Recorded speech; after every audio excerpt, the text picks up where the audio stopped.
নমস্কার, আমি দেবপ্রিয়া সাহা। আপনারা দেখছেন আপনাদের favourite YouTube channel just diet. আজকে আমি যে টপিকটা নিয়ে আলোচনা করব সেটা হচ্ছে পান্তা ভাত। এই 40 ডিগ্রি গরমে কলকাতা সহ অন্যান্য অঞ্চল যখন গরমে হাঁপিয়ে উঠছে, মানুষ তার সাথে সাথে পেট ঠান্ডা করার জিনিস খুঁজে বেড়াচ্ছে যে কিভাবে একটু পেট ঠান্ডা রাখা যায়। কখনো আমপোড়া শরবত খাচ্ছে, কখনো লস্যি খাচ্ছে, কখনো ইয়োগার্ট খাচ্ছে বা কখনো শরবত বানিয়ে খাচ্ছে। এর সাথে সাথে কিন্তু আপনারা পান্তা ভাতটাকেও আপনাদের ডায়েটে ইনক্লুড করতে পারেন পেট ঠান্ডা রাখার জিনিস হিসাবে। কারণ পেট ঠান্ডা রাখার সাথে সাথে পান্তা ভাতের কিন্তু অনেক উপকারিতা রয়েছে, সেগুলো আমি আস্তে আস্তে এই ভিডিওতে রিভিল বলবো আপনাদের। তো প্রথমে বলে রাখছি পান্তা ভাত কি করে বানানো হয়। আশা করি সেটা আপনারা সবাই জানেন। পান্তা ভাতকে বানানোর জন্য আগের দিন ভাতটাকে জল ঢেলে রেখে সারা রাত রেখে দিতে হবে ফার্মেন্টেশন হওয়ার জন্য। পরের দিন সেই জল ঢালা ভাতটাকেই আলু সেদ্ধ, পেঁয়াজ, কাঁচা লঙ্কা, একটু সর্ষের তেল দিয়ে সার্ভ করা হয় অ্যাজ আ পান্তা ভাত হিসেবে। আর আসামে কিন্তু এই পান্তা ভাতটাকে অ্যাজ আ ব্রেকফাস্ট আইটেম হিসেবেও তারা খেয়ে থাকে, কারণ প্রচুর গরম পড়ে ওখানে। আর ওখানে কিন্তু এটাকে পান্তা ভাত না বলে পৈতা ভাত বলা হয়ে থাকে। আচ্ছা, এবারে আসা যাক পান্তা ভাতের উপকারিতা কি কি আছে। প্রথমত, যেহেতু অনেকটা পরিমাণে জল থাকছে পান্তা ভাতের মধ্যে, তো সেই জন্য এটা বডিকে হাইড্রেট করতে হেল্প করছে। হাইড্রেট করার সাথে সাথে বডিকে কিন্তু এটা রিফ্রেশও করছে।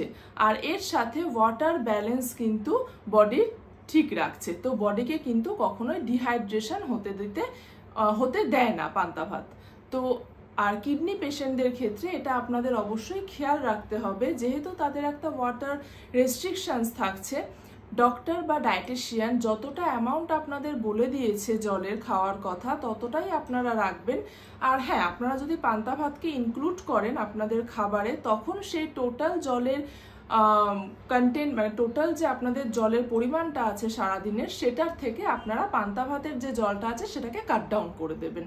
তাহলে আপনাদের ওয়াটার ব্যালেন্সটা কিন্তু বজায় থাকবে। আর আপনারা মোটামুটি সপ্তাহে 3 থেকে 4 দিন কিন্তু পান্তা ভাতকে আপনাদের ডায়েটে রাখতেই পারবেন। এছাড়া প্রচুর পরিমাণে ভিটামিনস আর মিনারেলস থেকে থাকে এই পান্তা ভাতের মধ্যে, যেটা কিনা বডির জন্য খুব হেলদি একটা অপশন।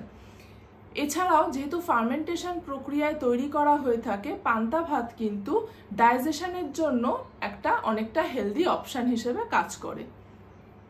এছাড়াও কিন্তু পান্তা ভাতের মধ্যে অ্যান্টিঅক্সিডেন্ট কিছু প্রপার্টি থাকছে, যেমন কি কিছু ফেনোলিক কম্পাউন্ডস থাকছে, কিছু অর্গানিক অ্যাসিডস থাকছে। তো সেই কারণে বডির ফ্রি র্যাডিক্যালসগুলোকে রিমুভ করে দিয়ে বডিকে অনেকটা হেলদি রাখতে সাহায্য করছে। এর জন্য কি হচ্ছে, ক্যান্সার বা হার্ট ডিজিজ, এই সমস্ত মতন ক্রনিক যে ডিজিজগুলো রয়েছে সেগুলোর রিস্ককে কিন্তু ডিক্রিজ করতে অনেকটা হেল্প করছে এই পান্তা ভাত। এছাড়াও এটা ওয়েট ম্যানেজমেন্টেও কিন্তু অনেকটা হেল্প করছে, কারণ যেহেতু এটা ফার্মেন্টেশন প্রসেসে তৈরি করা হচ্ছে, সেই জন্য কি হচ্ছে, এটা একটা অ্যাপিটাইটকে রেগুলেট করছে আর স্যাটাইটি লেভেলটাকে এনহ্যান্স করছে। কারণ এই ফার্মেন্টেশনের জন্য পান্তা ভাতের মধ্যে short chain fatty acid produce হচ্ছে।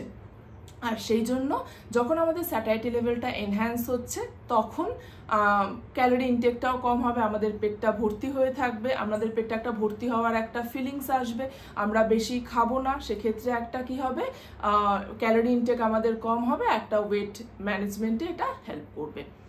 এছাড়াও যেটা মোস্ট ইম্পর্টেন্ট কিডনি পেশেন্টদের জন্য, আমি এই কারণেই পান্তা ভাতটা আপনাদের উইকলি 3 to 4 ডেজ রাখতে বলছি, কারণ এটা একটা ন্যাচারাল প্রিবায়োটিক হিসেবে কাজ করছে।